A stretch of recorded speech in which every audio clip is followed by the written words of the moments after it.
Welcome everybody. I'm just going to do a little introduction. Are you ready to go, Andy? Yeah, you have to bear with me because I'm going to be jumping in and out of screen sharing Yeah, we'll do. Yeah. So I'd just like to introduce Andy, who's Andrew Stiff, who's the first guest in our little lecture, our Zoom lecture series this year. I've had the privilege. I met you maybe 3 years ago. Was it, Andy? 2 years ago? Something like that. I'm just going to have to jump out very quickly, Nicholas, and come back in. So I just need to change my No problems. Andy's having a few technical issues. He's going to be talking to us from Ho Chi Minh City in Vietnam. So just bear with him for a minute. But I'd like to say I met Andy maybe 2 or 3 years ago, and I've been following his research and his film work in the city, with amazing interest since then. So we're really lucky to get a chance to see Andy's work and to hear him talk about what his approach to the city is. And it's a particular area Andy's been interested in, is an area called the Hems. Well, it's an area, well, Andy can explain better, I'm sure. But yeah. Shall I hand over to you? And yeah, okay. So what I'm going to do is I'm just going to try and play videos as I talk, and where they become relevant, I'll talk specifically about specific videos. So I'm going to be jumping around a little bit, but hopefully it should all work okay. So I just need to go into Zoom and share screen and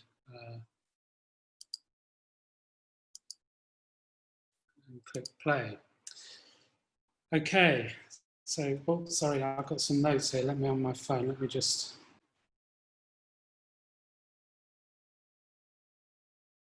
Okay, so let me just start with a little bit about myself. I came to Ho Chi Minh about 5 years ago. Prior to that, I spent about 5 years in Malaysia, and prior to that, I was living and teaching in London. So what I'm going to present today is some work that I've been doing that started as a research project within RMIT University. When I first joined, I got asked to set up a research research project with some colleagues to try and jumpstart the research culture in the design school. And so we decided to focus on the Hems. And then at the same time, in the same year, I sort of got interested in starting my PhD with our RMIT, with Nicholas and the PRS team. And so the project that we started became the focus of my PhD as well. So prior to coming out to this part of the world, my practice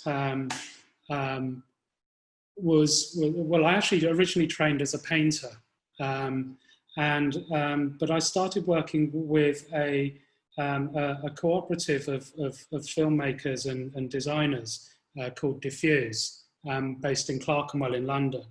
And we used to do a lot of video work for video collaborations with electronica artists in the early 2000s. And through that, I kind of ended up filming an awful lot of London, and I got very interested in how we film cities, how we observe cities, and how we look at cities. But also this meant that I came from it from a very sort of unconventional direction. So my approach to filming cities is one that is more based on experiment rather than on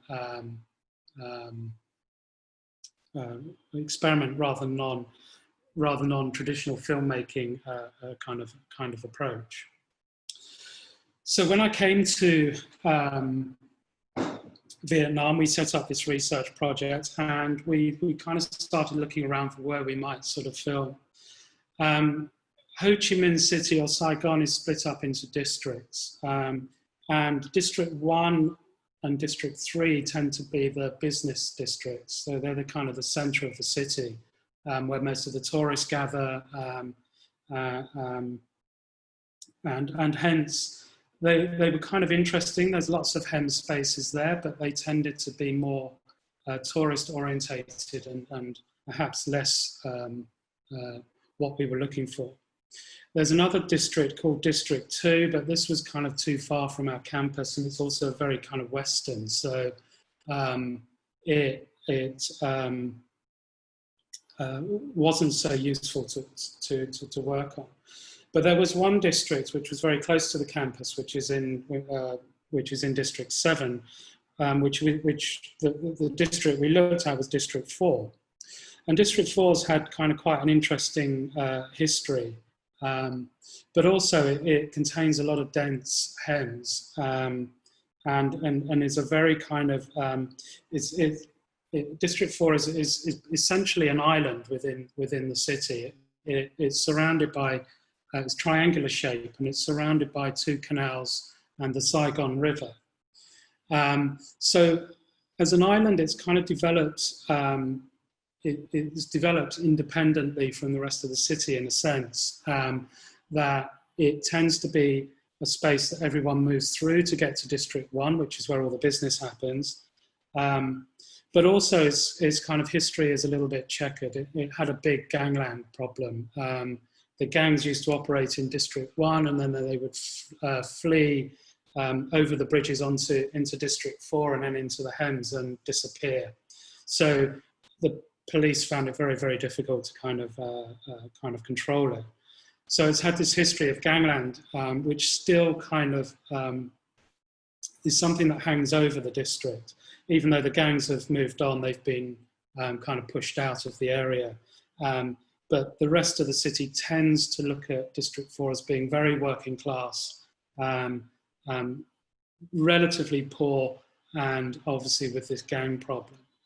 But actually, the reality is that it's very different. The reality of District 4 is that in many ways it's quite wealthy. It's probably lower middle class in many areas.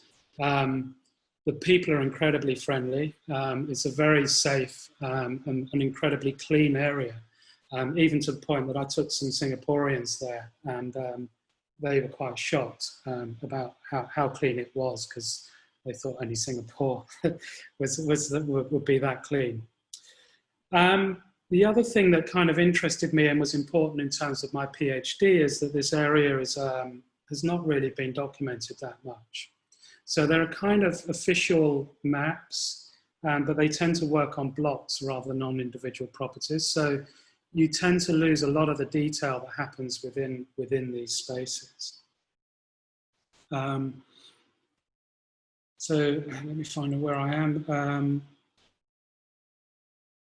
So this kind of leads me on to the kind of the PhD, where it's really, my PhD is a question of looking at what is my practice. You know, as I said, I'm not a traditional filmmaker, and much of the work that I make tends to sit on the experimental end of things, and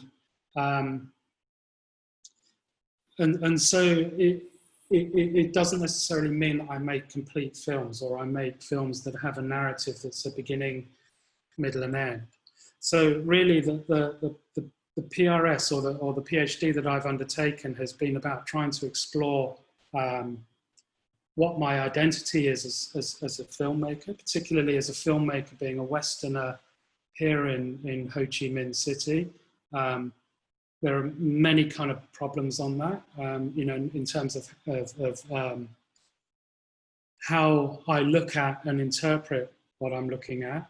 I'm not Vietnamese, and as I'm sure Doug will be able to confirm, you know, the kind of subtleties in Vietnamese culture are very distinct, and I think it's one of those things that no matter how long you'll be here, you'll never really be able to understand how things happen. So I kind of sit on this sort of this kind of edge of being perhaps kind of being like a tourist, but then being someone that's kind of very specialized in terms of, I'm probably one of the few people that have looked at the Hems, and certainly the Hems in District 4, in this level of detail. There is actually another colleague of mine on the PhD who's actually also looking at Hems spaces as well, but that's more broadly across the city, whereas I've focused very much in two wards 14 and 15 within District 4. So,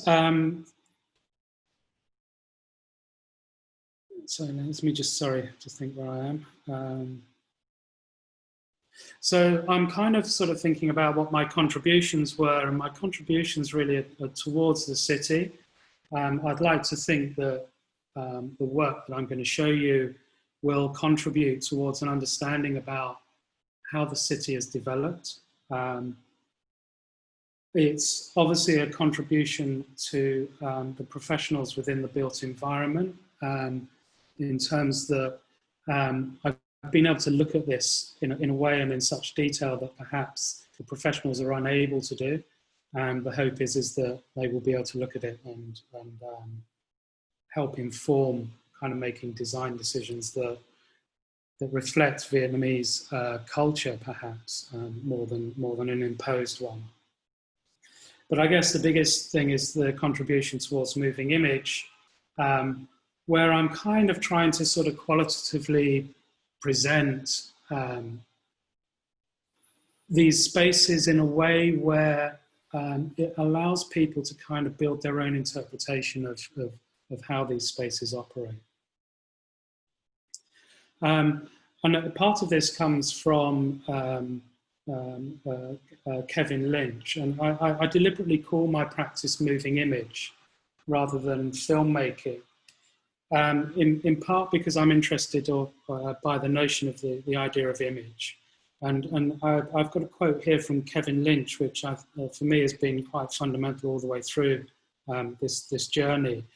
And he says, environmental images are a result of a two-way process between the observer and his environment. The environment suggests distinctions and relations, and the observer, with great adaptability and in the light of his own purposes, selects, organizes, and endows meaning with what he sees. And for me, that's kind of quite an important thing, that it's about how you interpret this, how you walk away from looking at these images, what your understanding of these spaces are is actually critical, as much as my understanding, or perhaps even as much as a reality. Again, going back to perhaps my experiences of making films in London, that kind of developed my interest in cities, and it taught me that to look at cities in detail. One of the things that I wanted to avoid was making kind of generalizations about the whole city. So that's why I focused in on one particular area, so that I could really unpick and dig into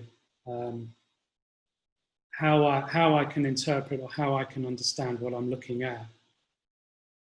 Another one of the key texts that came about at the beginning of this was Bernard Shumi's Manhattan transcript document, where he talks about the architectural experience as being a combination of event, movement, and space. And certainly within the early parts of this PhD, these three kind of qualities, and perhaps all the way through the PhD, these three elements of urban space have been fairly prominent for me. So when I started doing this, what I struggled with, and I'm going to jump ship here. I think I have to share my desktop rather than individual movies, but I'm just going to jump movie. When I started,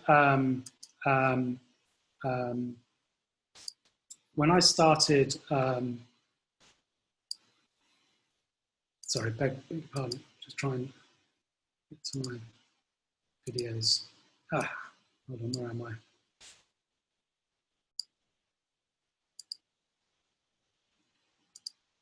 Sorry, I had all this set up. I must have closed the window by mistake. So when I let's go back to Zoom.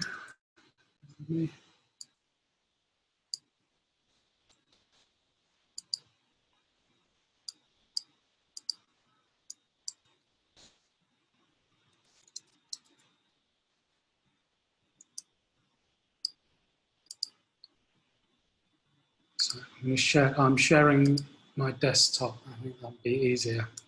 So when I started filming in District 4, one of the first problems I really encountered was actually I didn't know how to film it.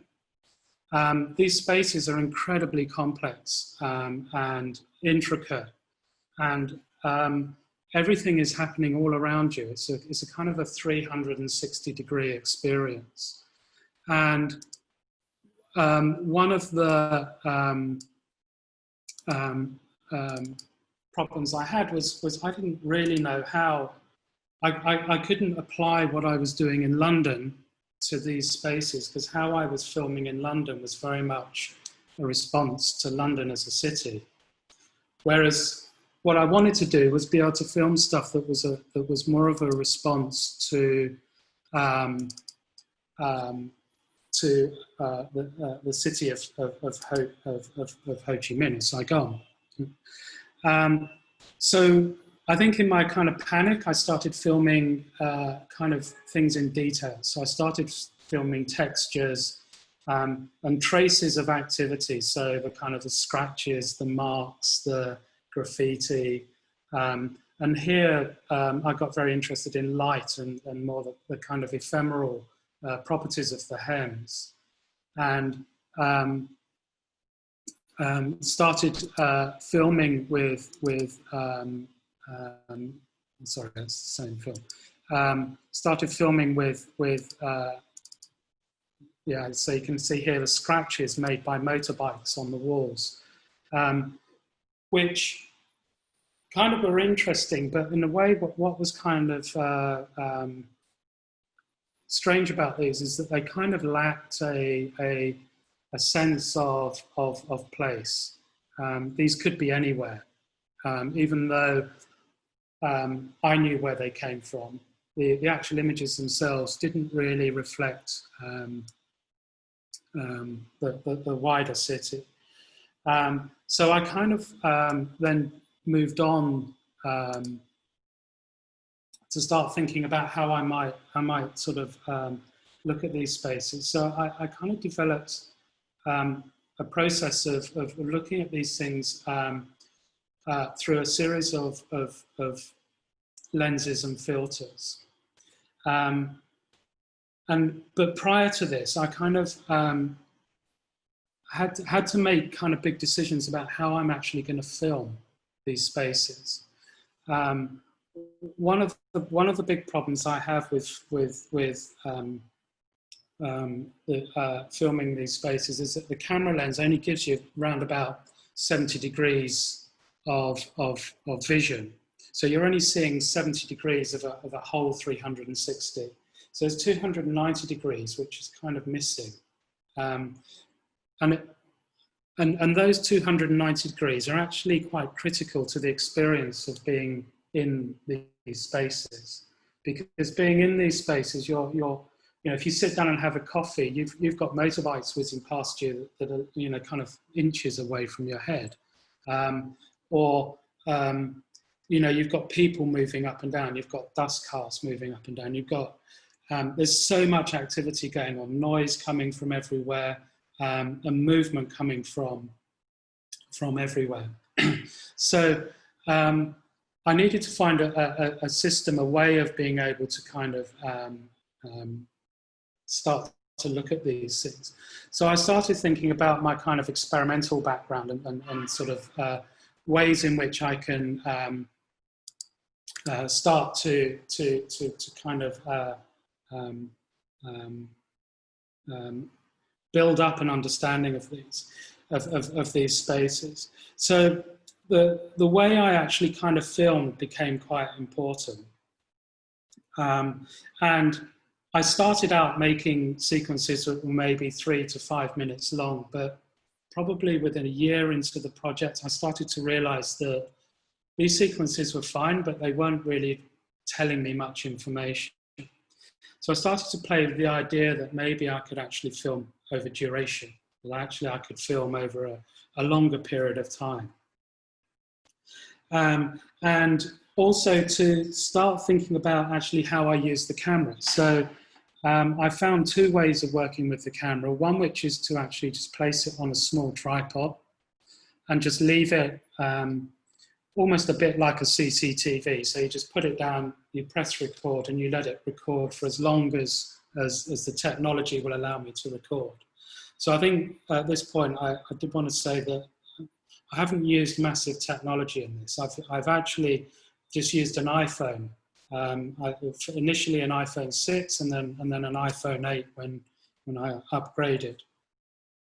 And I used a piece of software called Filmic Pro, which allowed me to record in 4K footage, and also in a thing called log, which maybe you're probably not familiar with, but log is a bit like a raw file in photography.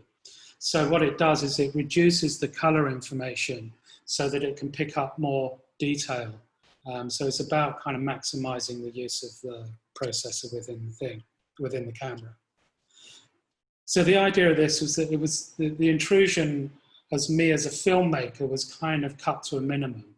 So obviously I was probably the only white guy sitting in the middle of these hens, but which in itself caused a lot of interest. But the fact that I was using a telephone, a mobile phone to record things, it kind of broke the pressure.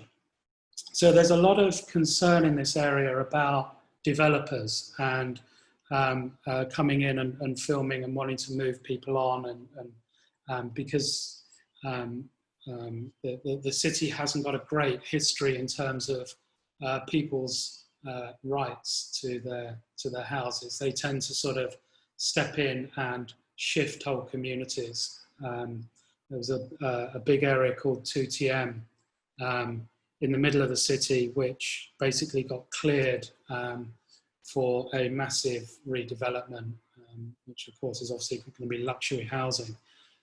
And many of the people didn't get rehoused, they didn't get compensation, and it caused a big scandal here. So people tend to be very sort of nervous if you go in with big cameras and lots of camera equipment. So using a phone was very handy because it meant I was filming their spaces with the technology that they film their own spaces in. So they film their kids and family and whatever on their phones, and I'm doing the same. And it kind of, I think, went towards reducing my impact in terms of the space, being in the space. So what I did is I worked 2 ways. I worked with using a tripod, where I put the tripod down, press record, and just let it record everything that happened in front of the camera. Let me see if I can find. I'll show you. This is kind of starts out. This is a bit of a completed form. Let me just turn the sound off. So it's kind of pretty much like this. So I would often put the camera down low level, so you kind of get this interesting perspective, which kind of again took the emphasis away from filming people and more about filming the space, filming what was happening in the space. I found that when I film eye level, then as you'll see in a minute, it becomes much more about filming people rather than the space, or it's not so much about filming the people, but the reception of it is more focused towards people, which I guess is just an instinctive thing that we do as people.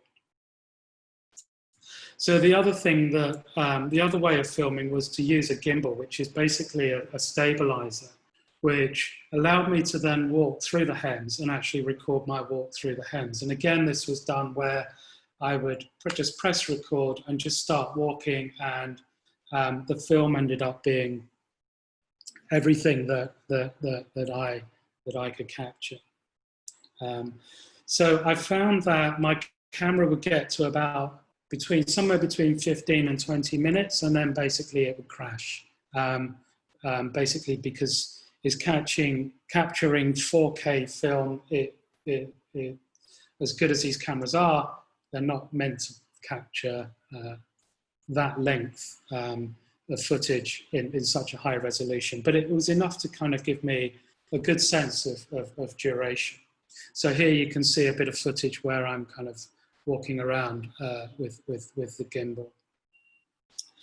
So once I captured all of this footage, I then had a second stage or a second part of this observational process, which is basically just a reflection. So this is that point where you kind of finish filming. You get on the back of a motorbike or in a cab, and you go back to where I'm going to edit these footage. And this allows me in my mind to kind of just relive the experience that I've gone through. Because these experiences no matter how many times I've been, every single time they're kind of different. And they are alien to my own culture and where I come from. So I do find that there remains a fascination with how with what I've seen. So this reflection process allows me to think about what I've seen and begin to sort of think about how I might start treating the footage. And that kind of goes on to this sort of second major phase of this observational process, which is focused around the post-production phase. So as you can see, a lot of what I do is quite heavily post-produced. And it's not random, it's very deliberate. So I have four ways in which four major ways in which I've kind of worked with the footage. The first is with layers. The second is using blur. The third is using zoom.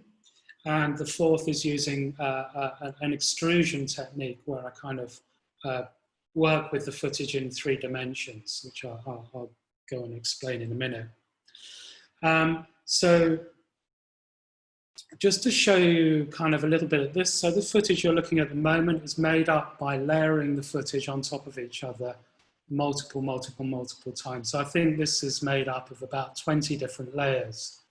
And what I've done is I've made each layer 1 second slower than the previous layer. So it builds up this kind of very, obviously kind of complex imagery. The complexity is something that I wanted to kind of bring in as something that reflected the qualitative or the experience of being in the hems.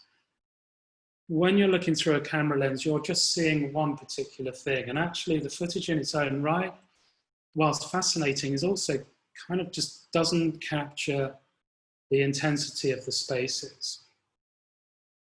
So let me go back. Let me look and show you some of the films I've done with layers. So layers was a way that allowed me to kind of begin to think about how I might start playing with different pieces of footage. So here,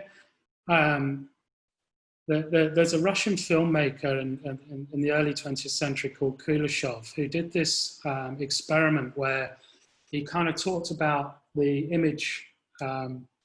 If he took 3 frames from a film and the image, or 3 images, the images either side of a middle image, he argued, inform how you read the middle image. So he had, for example, a a photograph of a portrait of an individual. And then either side of it, he would show a coffin. And the way that we read the individual's face was one of grief and you know, someone who's sad. He then changed the image and put, you know, a young lady reclining on a sofa. And the same kind of facial expression kind of changed because we were responding to the idea that maybe this might be this guy's girlfriend or wife or, you know, lover or whatever. So again, the facial expression changed. When he placed food, it kind of gave a sense that the guy was looking hungry and you know, in need of food. So he kind of argued that these juxtaposition of images kind of informed each other. So what I was trying to do in this sort of experiment was use layers to break up the frame into 3 sections to show one piece of footage zoomed in and one as it was filmed. Then over in the middle sits this kind of this gradually changing kind of color frame, which was taken from. So the colors are basically taken from the same piece of footage to see how the color would inform the black and white footage either side.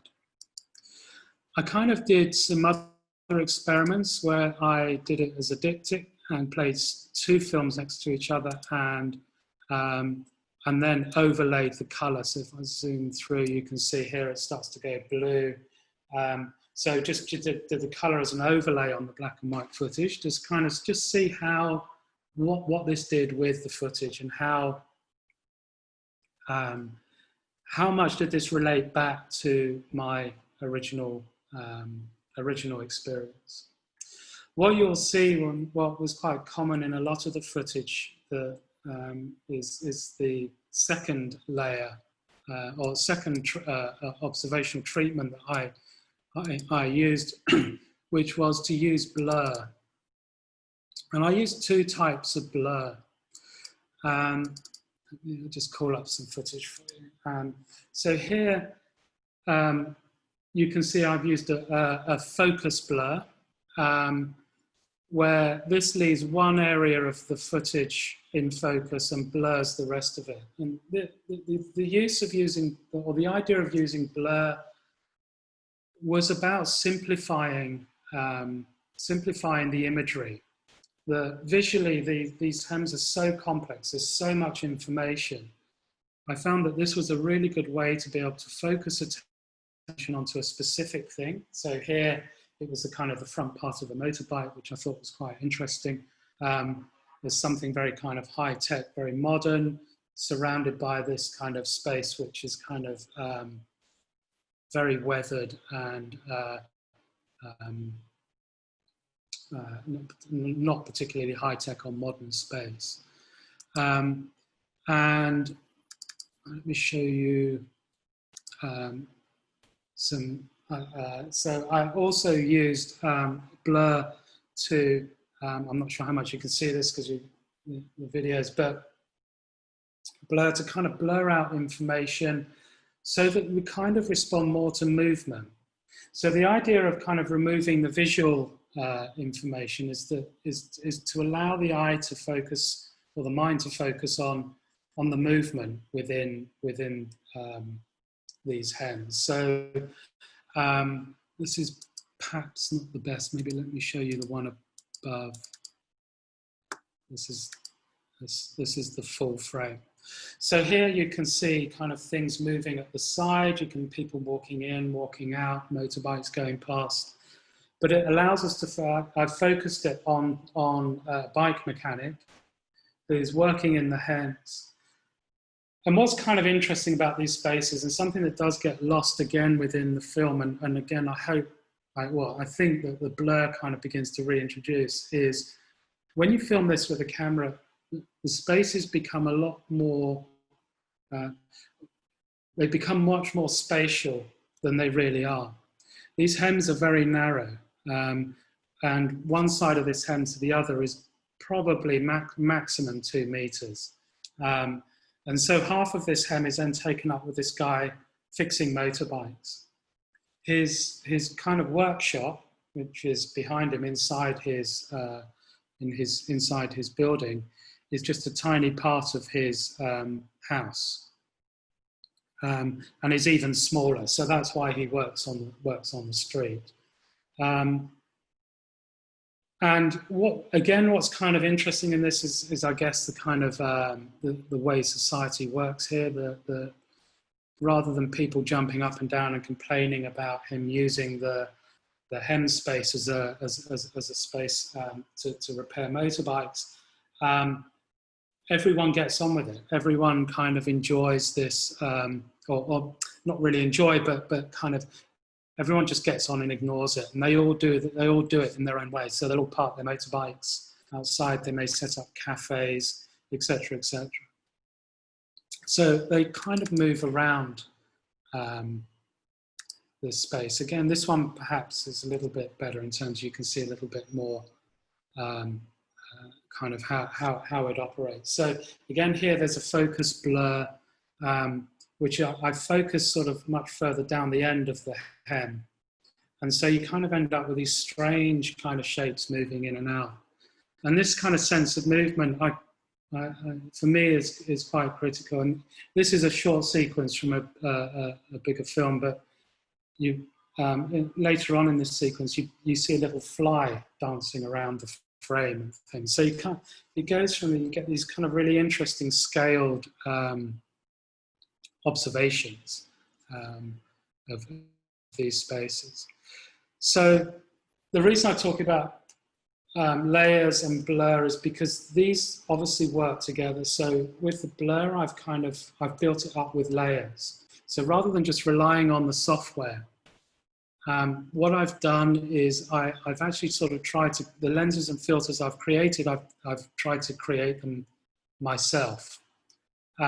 So I will obviously use the software focus blur, but then I will layer on top of each other the footage to kind of increase and decrease the amount of blur, the amount of saturation.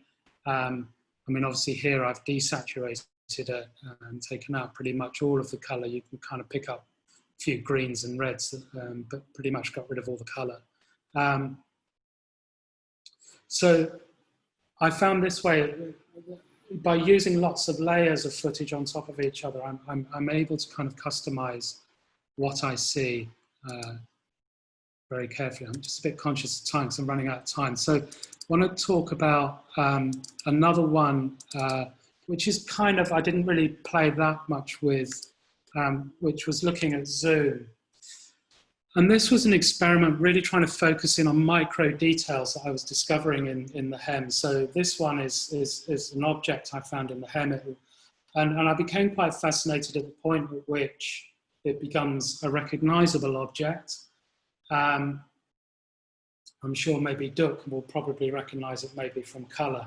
But maybe those that are not familiar with Vietnam, it may take a little while longer. And for a while, I became very fascinated with this idea about focusing on very specific objects within the hems and using zoom as a way to kind of re-observe how we see these things.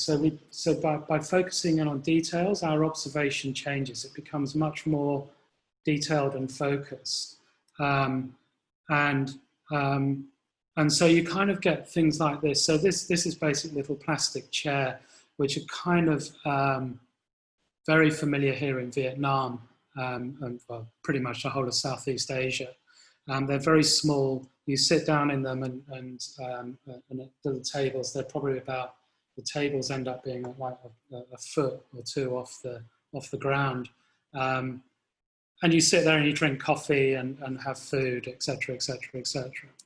And so these kind of, these Zoom films were kind of quite interesting because also allow me to pick up very kind of intimate moments. So this one is a conversation between a mother and, well, I assume a mother and a daughter. I'm not sure what their relationship was, but they always look to me a bit like a mother and a daughter sort of conversing. So this was another way of being able to pick up very, very particular, minute pieces of information within these spaces, which are kind of quite complex, and busy, and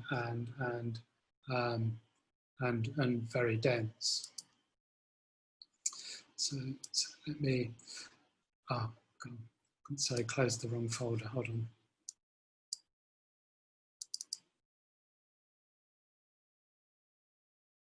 Okay, here we go.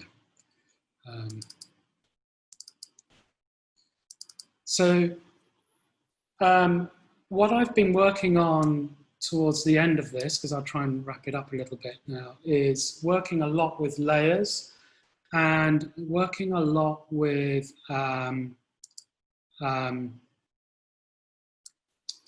this kind of extrusion. So let me show you very quickly. This is a film that I made a little while back, where I kind of took an image, took a sequence of film, and then I took out every 100th frame, and I placed every 100th frame into a program called Motion 5, which is the same as Adobe's After Effects, and what that program allows me to do is to place each frame in 3 dimensions. So I could actually then space each frame of the film into a 3-dimensional space along a Z-axis. And then I could place a digital camera in front of that, and then I could rotate the camera, which is what I did here. So here you can see each individual frame. And it produced these very kind of interesting images that are the kind of overlaid images that started to tell me a lot of information about what was happening. So you can see where the structure remains fairly solid and obviously doesn't move. There's hardly any kind of activity. But then when there's where there's a lot of movement, like motorbikes, people walking through, you can see the image gets very fractured and gets very, I've got another one, which, yeah, this one kind of shows. So here you'll be able to see kind of like a dark area, which kind of indicates the movement through the space. So it gives you this time block, which allows you to kind of see how the space is kind of used in terms of, or how movement kind of helps form the space. See what I mean? So this thing rotates, and again, you can see all the different frames. And you see this dark spine going all the way through the footage. And that's basically where all the motorbikes are whizzing through and people are walking far past. So you can see where all the blue is. The blue is tends to be where there's very little movement and action happening. So this is kind of very static areas of this block of time. So this was an experiment I did quite early on. Towards the end of the PhD, and I'll shut up in a minute, Nicholas, but I started overlaying the original footage with this extruded kind of footage. So you kind of get this very hybrid sort of description of these spaces. And I'm sort of still trying to really understand what these tell me. I mean, I get a lot of it. I get a lot from the movement, the color and the textures and patterns that begin to emerge. And I guess kind of, you know, one of the conclusions in this is what's central to this whole practice, or my whole practice, has been this process of observation. And by doing these different kind of experimental treatments, it's really allowed me to look at the spaces in lots of different ways. So I'm not looking at the space and seeing the same thing. I'm looking at the space and seeing different things when I do different treatments. So even if it's the same piece of footage, so I've used this piece of footage quite a lot. Even when I've used the same piece of footage, it's something that it's extracted different things. I've seen different things within the spaces, and my sense of experience kind of changes with each observation. And for me, that's kind of really important. So it kind of, for me, suggests that my films are not a kind of a full stop, but perhaps a provocation to look further and to look more in depth and observe more within the spaces that I've been exploring. I think I'll stop there because you sort of said 40 minutes, Nicholas. I'm guessing. I think, you know, if you want to show us a bit more, it's fine. It's amazing. Okay, I can leave this running and then we can just do question and answers. Yeah. Yeah, I mean, I've just to kick off, I mean, I've just been fascinated by the process. And I'm thinking back to the early days when you started this, and there was this notion of an archive of the Hems, wasn't there? There was a notion that you and others would be recording aspects of the Hems. Yeah. So, yeah, right at the very beginning, there was well, there still is, an archive of all of the information that we've documented. And I think, for obvious reasons, that it just extended my PhD too much. It was something that I put to one side whilst I work on the PhD. And that's my next step now, is to kind of go back to the archive and to reintroduce or to add all of the subsequent footage back into the archive. And the archive is something that's kind of very important for me, because the archive is, not only is it something that it gives back to this particular community in District 4, which for me is kind of quite important. It also gives back to the country of Vietnam, which has kind of obviously kind of hosted me, and I've received a lot of interest from government and other universities here in Ho Chi Minh through the archive. They're kind of fascinated by this notion of the archive. But it's also this idea, I want the archive to become a very active player in the city, in terms that I put all the footage in there, and the footage is there for people to download and work with, and to play with and do their own things with it. So I want the footage, everything is open source, so everything is free to download, free to use. And obviously there'll be a lot more stuff going in once my PhD is out of the way in about 3 weeks' time. But yeah, the archive is very important. I want the archive to become a piece of creative practice in its own right. So that rather than it be an archive that sits there and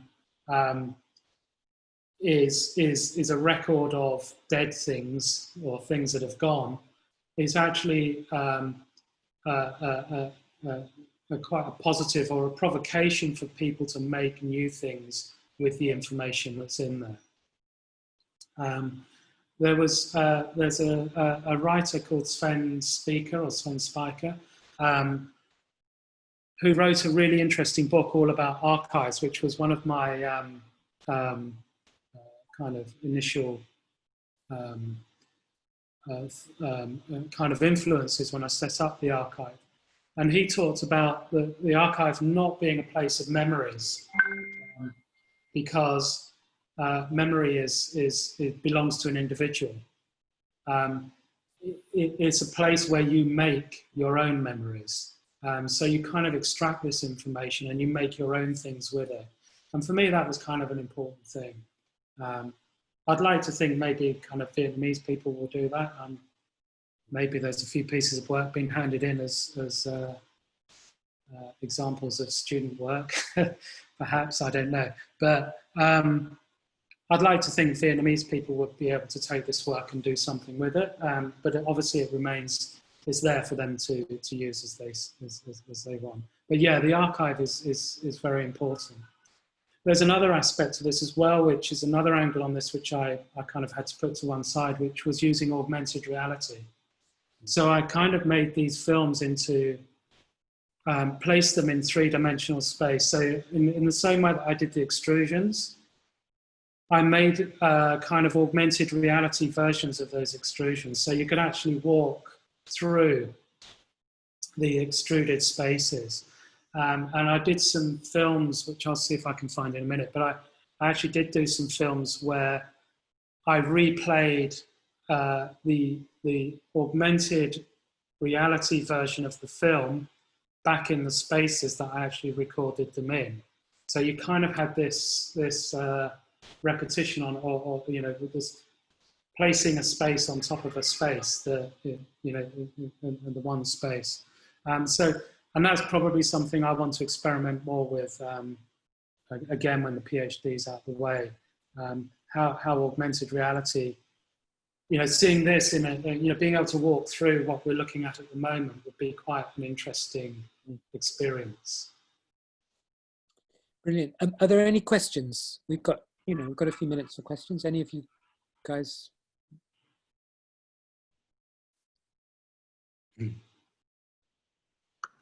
Hi. Hi. Can you hear me? Yeah. Thank you for the presentation. Yeah, the images are amazing. I want to ask, because at some point you said that you are trying to understand what the images are telling you. So my question is, what's first? Do you have an idea of what you want to show, or maybe you are testing your software, you're experimenting with it, or the place where you put your camera angles, etc., and that gives you an image, or that gives you something, and does that create your idea? It's kind of what's first. Is it experimenting, or there is a result in your head first?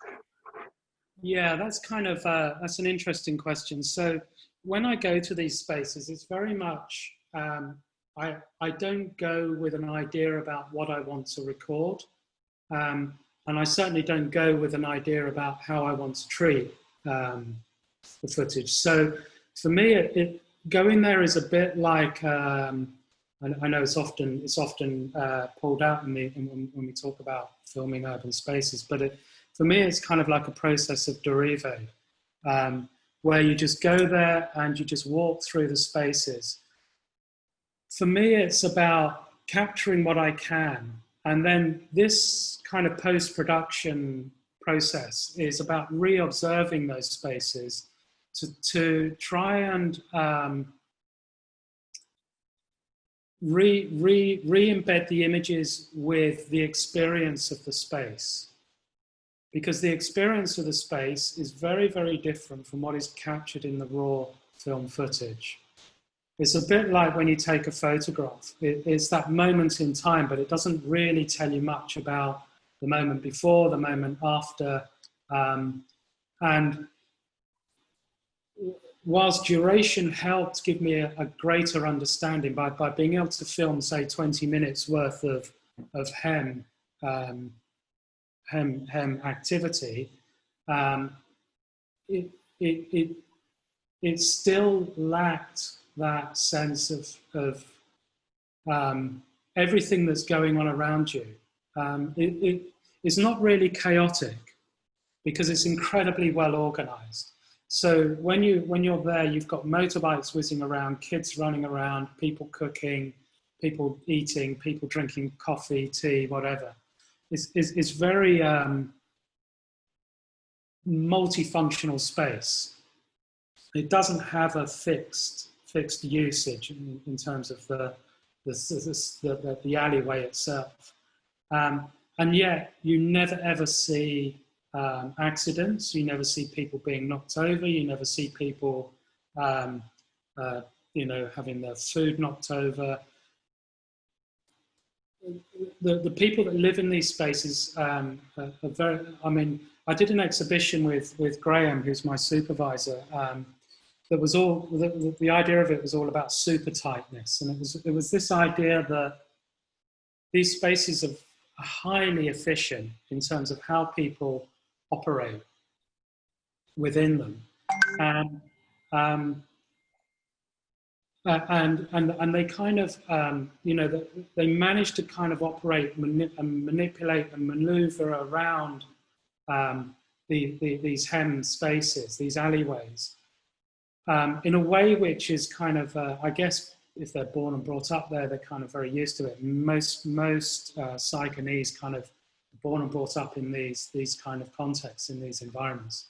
I'm sure Doug would probably say the same as in Hanoi as well. So they're kind of very familiar with these kind of environments. So for me, it's kind of, these things offer me a sense of estrangement. And this is why I talked about, you know, am I a tourist or am I a kind of a specialist kind of exploring these areas? I'm sort of caught somewhere between the two. And I guess what I'm really trying to capture is, just capture what it does. And then my processes of observation, particularly the post-production phase, a lot of that is orientated around me re-experiencing the experience of being there. So every time I look at the footage, I discover something new. There was one piece of footage I kept watching over and over again. There's something about it really fascinated me. And then I suddenly noticed that in the corner, there's an old lady who's cooking some snails and seafood.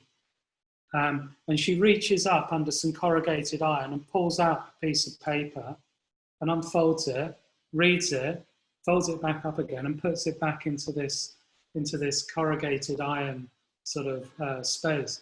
And I don't know, for the life of me, I don't know what it is. I can't imagine it's a recipe because she's old enough to kind of remember everything.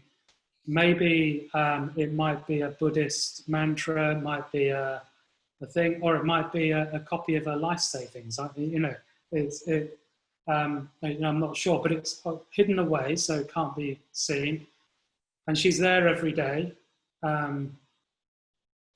Sadly, I think she's no longer there now because they've just done the building up that she was outside, so she's probably been moved on. But again, you know, it took me about 10, 20 times looking at this film, and eventually I saw this little thing happen. And I guess so for me, part of this is a kind of a rediscovery. And the treatments, even this treatment, where it's really hard to begin to decipher visually what's happening, you pick out little bits. Obviously, you can see lots of motorbikes, but I kind of pick up patterns of the railings, patterns of the iron gates that people use. You see the little ramps that people use to bring their motorbikes into their properties. You see people sitting down in chairs. You begin to sort of see all these things. So these treatments are a way in which to kind of trigger a curiosity to keep looking, I guess. And that would be my use of it. It's not about the software. I'm not interested really in the software. I'm not even that interested in the techniques, other than how much do they provoke or trigger me to kind of look further into the images, to look further into what I'm looking at. I'm not sure if that answers your question. Yes, thank you. Anybody else like to comment? Any other questions for Andy?